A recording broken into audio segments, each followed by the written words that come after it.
आपको आय तथा रोजगार की परंपरावादी सिद्धांत की मान्यताएं, और एक बताया मैंने परंपरावादी सिद्धांत और किन्स के सिद्धांत में डिफरेंट, जो कि परीक्षा की दृष्टि से आई आती है।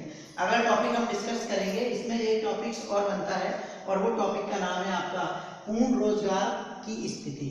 यहाँ पे एक क्वेश्चन ऐसा बनता है, परीक्षा में क्वेश्चन ऐसा आता है कि पूर्ण रोजगार की स्थिति क्या होती है। इसमें मांग और पूर्ति की जो साम्य बिंदु होती है इसे चित्र द्वारा समझाइए।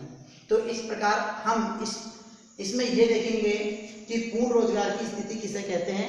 यह एक सूत्र के माध्यम से आप लोग प्रकट कर सकते हो, जैसे लिख सकते हो कि व्यक्ति बराबर इच्छा अनुसार प्लस योग्यता अनुसार। इसका टोटल मीनिंग होगा कि जब समाज में या अर्थव्यवस्था में या समाज में व्यक्ति को अपनी इच्छा अनुसार और योग्यता अनुसार रोजगार प्राप्त हो जाता है, तो यह जो स्थिति निर्मित होती है इसे ही समाज में पूर्ण रोजगार की स्थिति माना जाता है।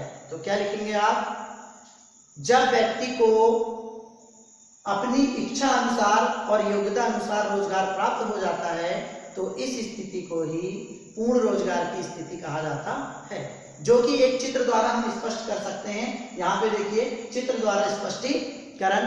यहाँ पे चित्र में हमें दो चीजों को बताया गया है, एक तो पूर्ति और मांग रेखा जो होती है वो कैसे एक दूसरे के सामने हो जाती है, एक दूसरे के बराबर हो जाती है। तो यहाँ पे देखें आप एक समकोण टाइप का एक डायग्राम बनाएंगे। ये बिंदु O है, ये जो रेखा है आपकी OX ये राष्ट्रीय आय है, एवं OY जो रेखा है उसका नाम कुल व्यय है। अच्छा, यहाँ पे ये देखा गया है कि Q और जो R है वो एक दूसरे को, मांग और पूर्ति जो रेखा है वो इस बिंदु से होकर गई है, जो कि P पर एक दूसरे को प्रतिच्छेद करती है, जो साम्य बिंदु कहलाती है। अतः हमें इससे ये मालूम होता है कि संपूर्ण अर्थव्यवस्था में जब मांग रेखा और पूर्ति रेखा दोनों बराबर हो जाए तो यही बिंदु साम्य बिंदु कहलाता है, अर्थात यही स्थिति है संपूर्ण रोजगार की स्थिति अर्थात पूर्ण रोजगार की स्थिति। अतः हम इसके स्पष्टीकरण में लिख सकते हैं, अर्थात जब मांग रेखा और पूर्ति रेखा एक दूसरे के बराबर हो जाए, अर्थात समस्त मांग समस्त पूर्ति के बराबर हो जाती है, तो इसी स्थिति को साम्य बिंदु कहते हैं, अर्थात संपूर्ण अर्थात पूर्ण रोजगार की स्थिति कहते हैं।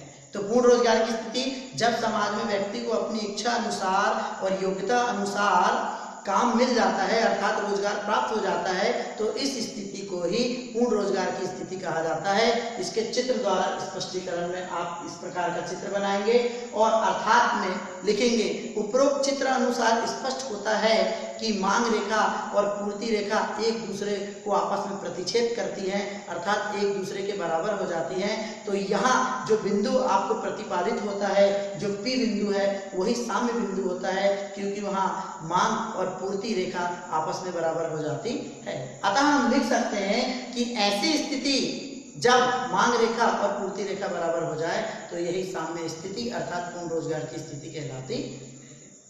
तो सिंपल सा हमारा एक टॉपिक आएगा, आपको पूर्ण रोजगार की स्थिति से संबंधित एक क्वेश्चन, अगर पूर्ण रोजगार की स्थिति से संबंधित एक क्वेश्चन आता है तो आप आसानी से लिख सकते हैं कि जब व्यक्ति को अपनी इच्छा अनुसार और योग्यता अनुसार कार्य मिल जाता है, रोजगार प्राप्त हो जाता है, तो इस स्थिति को ही पूर्ण रोजगार की स्थिति कहते हैं। चित्र द्वारा स्पष्टीकरण, इस प्रकार का चित्र बनाकर आप बहुत बेहतरीन तरीके से उसको समझा सकते हैं और उसके नीचे अर्थात करके और भी लिखें, दो लाइन कम से कम लिखें, उसमें ये लिखें कि उपरोक्त चित्र से स्पष्ट होता है कि जब समाज में अर्थात संपूर्ण अर्थव्यवस्था में मांग रेखा और पूर्ति रेखा आपस में बराबर हो जाती है तो यही स्थिति साम्य बिंदु होती है, और साम्य बिंदु उस बिंदु को कहते हैं जब समाज में पूर्ण रोजगार की स्थिति उत्पन्न हो जाती है।